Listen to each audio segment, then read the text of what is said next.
Jumpa lagi di Jadibu TV. Ya, buat kalian yang nyari laptop gaming murah, kabar gembira nih. Kita review yang baru dari MSI. Harganya masih di 9,9 juta rupiah dan pakai konfigurasi full AMD. Ya, sebelum kalian protes, kok 9,9 dibilang murah? Laptop gaming itu kan paling murah rata-rata emang segitu harganya. Di bawah 10 juta itu udah luar biasa. Prosesornya sudah pakai AMD Ryzen 7035 series. Berarti ini udah Zen 3 Plus. Sistem grafisnya udah langsung full RDNA 2. RAM-nya langsung DDR5. Jadi udah kekinian. Karena bisa di-upgrade juga yang satu ini. Layarnya juga udah pakai IPS 144Hz dan support AMD FreeSync. Ya, laptop ini adalah MSI Bravo 15 keluaran tahun 2023.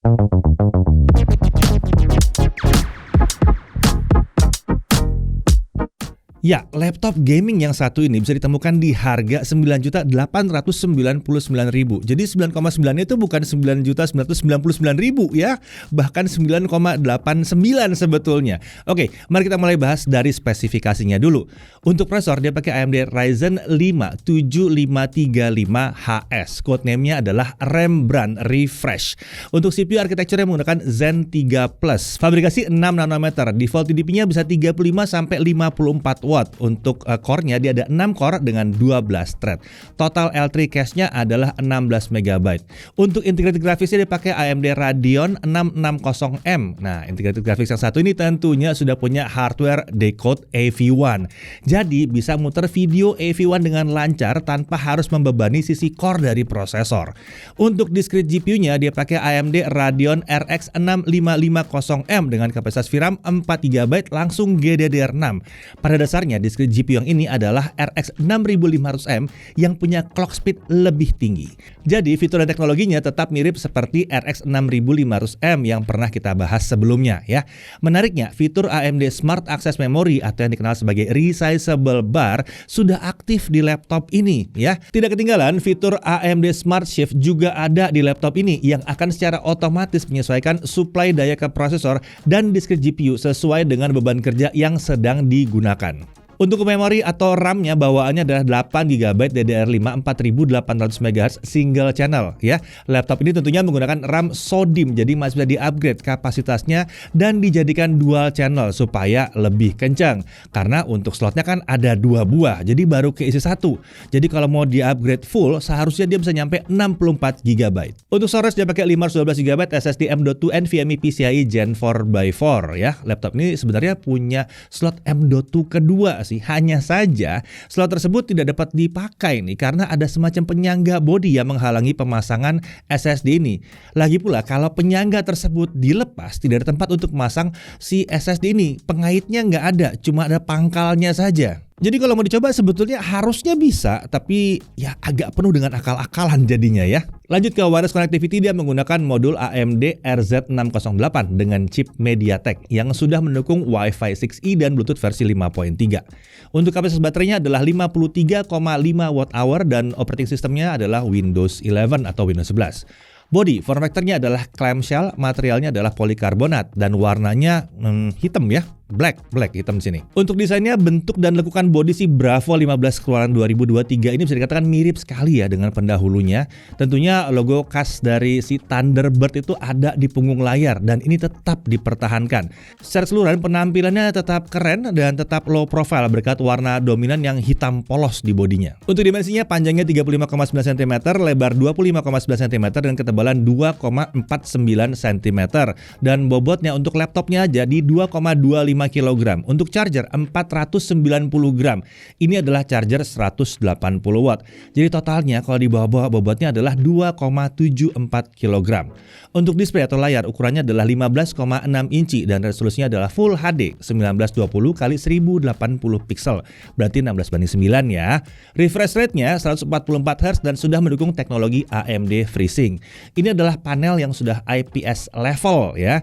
Ya, jangan salah, IPS level bukan berarti IPS jelek. Bukan, berarti dia mirip teknologinya dengan IPS. Nah, kalau kami ukur dengan alat kami, hasilnya itu adalah tingkat kecerahan maksimumnya itu di kisaran 246 nits saat berada dalam ruangan. Sementara tingkat gamut coveragenya adalah 62,3% sRGB dengan gamut volume di 63,5% sRGB. Jadi memang layar ini sepertinya ditujukan untuk gaming yang memang tidak terlalu membutuhkan akurasi warna yang tinggi-tinggi amat. Akan tetapi kalau dipakai untuk belajar editing sederhana seharusnya tidak terlalu jadi masalah. Karena paling enggak ini masih punya karakter layar IPS yang tidak terlalu gampang berubah-ubah. Nah, layar ini juga sudah menggunakan permukaan non-glare. Jadi dia minim pantulan bayangan-bayangan yang mungkin bisa mengganggu kenyamanan kita pada saat menggunakannya. Bingkai layar juga sudah menggunakan desain yang tipis untuk sisi kanan dan kirinya. Jadi kelihatan lebih kekinian aja ya, memberikan sensasi tampilan yang nyaris tidak bertepi, paling nggak untuk sisi kanan kirinya. Menariknya di laptop ini pengguna bisa munculkan OSD crosshair di tengah layar. Jadi pengguna tetap bisa menggunakan crosshair walaupun gamenya tidak mengizinkan penggunaan crosshair ya.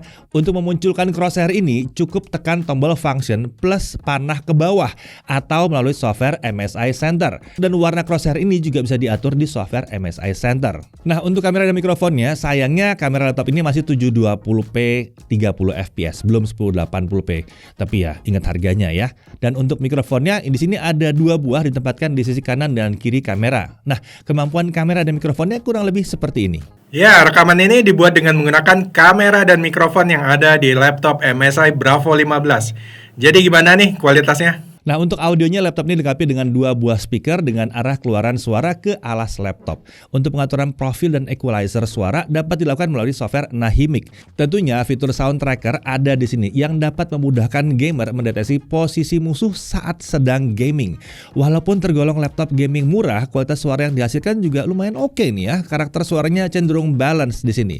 Suara yang dihasilkan juga terdengar cukup lantang di telinga kami, setidaknya untuk kelas harganya. Oke, untuk konektor-konektor di sebelah kiri ada satu DC-in, ada satu USB 3.2 Gen 1 yang 5 Gbps, ada satu USB 2.0. Lalu kalau dilihat sebelah kanan ada satu 3,5 mm audio combo jack dan ada satu USB 3.2 Gen 1 yang 5 Gbps. Lalu ada satu USB-C 3.2 Gen 1 5 Gbps yang sudah mendukung display output dengan protokol DisplayPort. Kemudian ada satu HDMI 2.1 dan ada 1 Gigabit Ethernet. Nah, keyboard Bravo 15 ini ternyata punya desain dan tata letak yang mirip seperti Cyborg 15. Bahkan tombol WASD-nya itu juga pakai bahan yang translucent atau tembus cahaya seperti yang ada di MSI Cyborg. Selain itu, warna backlightnya juga serupa, yaitu pakai biru muda, bukan lagi merah seperti Bravo yang dulu-dulu. Backlight ini memiliki 3 tingkat kecerahan yang bisa diatur dengan menekan tombol function plus F8. Uniknya untuk tombol numpad, desain dan tata letaknya dibuat agak berbeda dibandingkan dengan tombol numpad di keyboard normal, sehingga jadi lebih hemat tempat. Sementara untuk tombol panah, ukurannya ternyata sedikit dikecilkan dibandingkan tombol lainnya, tapi nggak sampai jadi terlalu kecil-kecil amat sih. Lalu kemudian untuk travel distance tombol keyboardnya ini ada kisaran 1,7 mm, jadi lumayan dalam ya pada saat ditekan. Nah, area touchpad itu posisinya sejajar dengan tombol spacebar, jadi mampu memberikan kenyamanan paling optimal saat kita mengetik. Sementara ukurannya ini memanjang dari tombol Alt kiri hingga Alt yang kanan. Nah, untuk cooling system, laptop gaming ini menggunakan sistem pendingin Cooler Boost 3 yang dilengkapi dengan 3 buah heat pipe tembaga dan 2 buah kipas. Uniknya, ukuran kipasnya ternyata berbeda satu dengan yang lainnya. Jadi yang satu besar, yang satunya lagi kecil. Sementara itu, untuk ventilasi pembuangan panasnya ada 3 titik, 1 ke kiri dan 2 ke arah belakang. Oke, sekarang kita masuk ke aspek performa. Laptop ini memiliki 5 profil performa yang dapat diatur di software MSI Center. Pilihannya adalah Smart Auto, Extreme Performance, Balance, Silent, dan Super Battery. Menariknya, kalau menggunakan profil Extreme Performance, pengguna bisa memilih 3 mode kecepatan kipas. Ada yang Auto, Cooler Boost, nah ini mode kecepatan 100% terus-menerus. Lalu ada Advance, di mode ini pengguna bisa mengatur kurva kecepatan kipas berdasarkan suhu. Uniknya, mode Cooler Boost juga bisa diaktifkan di profil performa lainnya dengan menekan tombol function plus panah ke atas. Oke, sekarang mari kita langsung uji konsistensi performa dengan Cinebench R15, kita looping 20 kali. Untuk skor tertinggi kalau menggunakan mode balance adalah di single channel 1x8GB itu di 1703 poin. Untuk dual channel 2x8GB di 1780 poin. Lalu di mode extreme performance hasilnya adalah untuk single channel 8GB 1700 poin, dual channel 16GB di 1779 poin. Sementara untuk skor yang bisa dipertahankan ada di kisaran 1680 sampai 1690 di mode balance, lalu 1700 sampai 1740 di mode extreme performance. Kedua hasil tersebut kami dapatkan di mode dual channel tentunya ya. Nah, kalau bicara suhu kerjanya pada saat kita pakai Cinebench R15 looping 20 kali saat menggunakan kecepatan kipas 100%, di mode balance suhu prosesor dapat dikendalikan di bawah 90 derajat Celcius. Sedangkan di extreme performance suhu prosesor perlahan naik dari 80 derajat Celcius hingga berada stabil di kisaran 95 derajat Celcius dengan sesekali terjadi sedikit penurunan suhu. Oke, tapi itu kan pakai software pengujian sintetik ya. Kita coba aja langsung ke pengujian realnya. Kita pakai Blender 3.4.1 dengan Barbershop Scene. Untuk CPU rendering single channel 8GB kita dapatkan 41 menit 16 detik. Untuk dual channel kita dapatkan 38 menit 52 detik. Nah, kalau kita menggunakan GPU rendering pakai HIP atau HIP ya, single channel 1x8GB kita dapat 10 menit 19 detik. Dengan dual channel 2x8GB kita dapat 9 menit 27 detik. Ya, tentunya laptop ini sudah mendukung render engine terbaru dari AMD yaitu Radeon Pro Render. Render engine ini mampu memanfaatkan kemampuan integrated graphics dan discrete GPU di laptop ini untuk mempercepat proses render hingga lebih cepat selesai. Nah, selain bisa dijalankan di Blender, Radeon Pro Render ini juga mendukung software lainnya seperti 3ds Max, SideFX Houdini, Autodesk Inventor, Autodesk Maya, dan Unreal Engine juga bisa. Untuk software yang lain mungkin menyusul segera ya. Nah, sekarang mari kita lihat suhu kerjanya pada saat melakukan GPU rendering dengan HIP tadi ya. Di extreme performance dengan kipas mode cooler boost, suhu prosesor dapat dijaga di bawah 80 derajat Celcius. Sementara suhu tertinggi di discrete GPU itu hanya mencapai 60 derajat Celcius. Kita lanjut ke Premiere Pro 2023 Adobe nih ya. Kalau videonya adalah video 4K 60 yang durasinya adalah 2 menit 7 detik. Dengan software only semua selesai diekspor dalam waktu 25 menit 24 detik. Ini kondisinya 8GB single channel ya. Kalau kita pakai dual channel 2x8GB ini selesai dalam waktu 13 menit 38 detik. Nah, kalau kita pakai GPU acceleration dengan OpenCL, single channel selesai dalam waktu 6 menit 27 detik. Dual channel selesai dalam waktu 5 menit 1 detik. Oke, sekarang kita ganti videonya dengan yang Full HD 60 fps 2 menit 7 detik. Software only single channel 8GB selesai dalam waktu 3 menit 52 detik. Sementara itu kalau kita pakai dual channel 2x8GB selesai dalam waktu 2 menit 46 detik. Nah, sementara itu kalau kita pakai OpenCL dengan single channel 1x8GB itu selesai dalam waktu 1 menit 51 detik.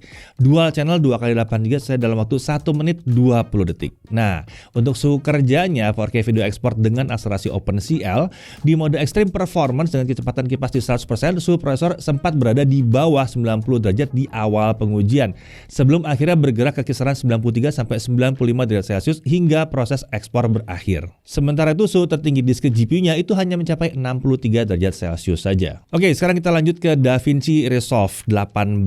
Ini adalah software video editing versi gratis ya. Ini versi gratis yang kita pakai, bukan versi berbayarnya ya.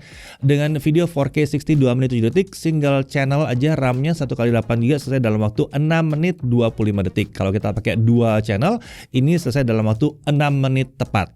Lalu kalau videonya adalah Full HD 60 fps 2 menit 7 detik juga, dengan single channel 8GB selesai dalam waktu 1 menit 50 detik. Sementara untuk dual channel 2x8GB selesai dalam waktu 1 menit 38 detik. Nah, untuk suhu kerjanya pada saat melakukan 4K video exporting di mode extreme performance dengan kipas di cooler boost, suhu prosesor dapat dijaga di bawah 90 derajat Celcius, walaupun kadang-kadang bisa naik sedikit di atas 90 derajat Celcius. Sedangkan suhu tertinggi discrete GPU-nya itu hanya mencapai sekitar 66 derajat Celcius. Jadi kalau melihat hasil pengujiannya sepertinya memang yang paling nyaman itu maksimum di 1080p 60 fps kalau kita mau ngedit video dengan ini. Walaupun video 4K juga oke. Mungkin 4K 30 fps masih oke lah ya. Oke, kita lanjut ke GPU testnya saja sebelum kita masuk ke gaming. Nah, dengan 3D Mark Time Spy, grafik skornya kita bisa lihat di sini kalau dibandingkan dengan RX 6500M sebelumnya. Jadi ini kelihatan ya performa sekitar 4,5% lebih kencang dibandingkan RX 6500M.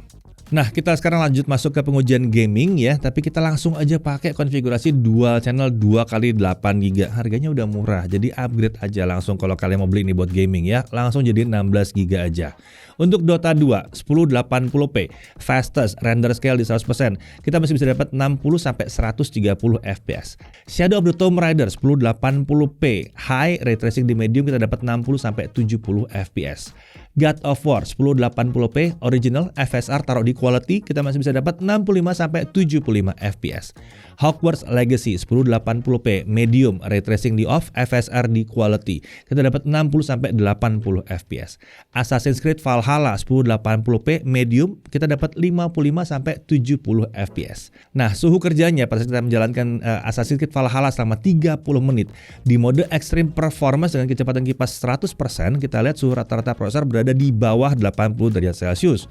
Walaupun di tengah pengujian sempat ada kenaikan beberapa saat di atas 80 derajat Celcius.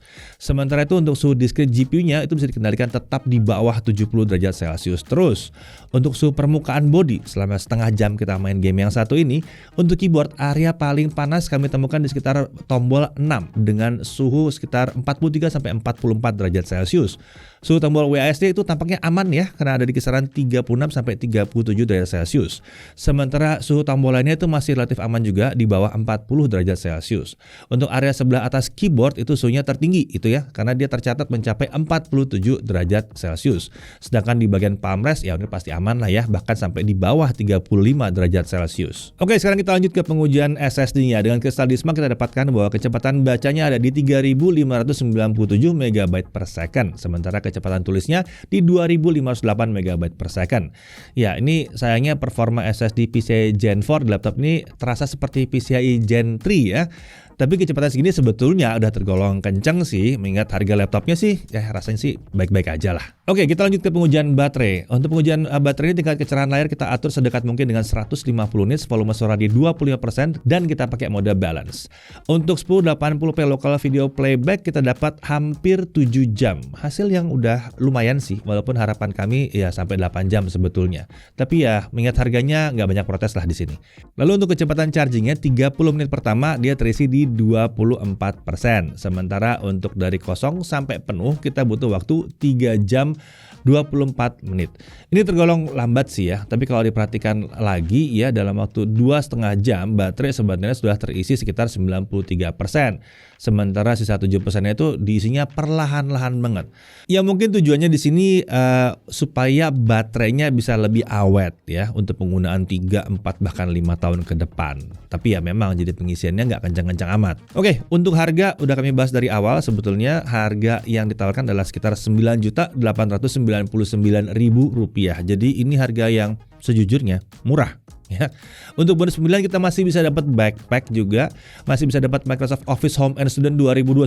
Akhirnya MSI, terima kasih ada Office-nya resmi di sini. Dan karena pakai Office Home and Student 2021 berarti nggak perlu pakai langganan-langganan lagi ya, ada terus di sini. Lalu untuk OS tentunya Windows 11-nya udah bawaannya dia. Dan untuk garansi dia dapat 2 tahun dari MSI Indonesia. Oh ya, kalau kalian melakukan pre-order ada free upgrade RAM 8GB dari AMD. Jadi konfigurasinya langsung jadi 16GB dual channel. Info lebih lengkap bisa cek langsung di deskripsi ya. Oke, kita masuk ke hal yang perlu diperhatikan. Pertama, RAM bawaannya ini masih single channel. Jadi kalau mau performanya mantap, tambahin 1 keping lagi paling nggak ya supaya jadi dual channel. Ya, tambahin 8GB lagi. Harganya udah murah kok. Nambah 8GB lagi harusnya nggak terlalu terasa. Nah, kemudian di skenario tertentu suhu prosesor tuh agak tinggi di mode Extreme Performance walaupun kecepatan kipasnya kita pasang di 100%. Tapi kalau melihat hasil pengujian kami, performa laptop ini tetap normal walaupun suhunya seperti itu ya. Untungnya kondisi seperti itu masih dapat diatasi dengan menggunakan mode balance.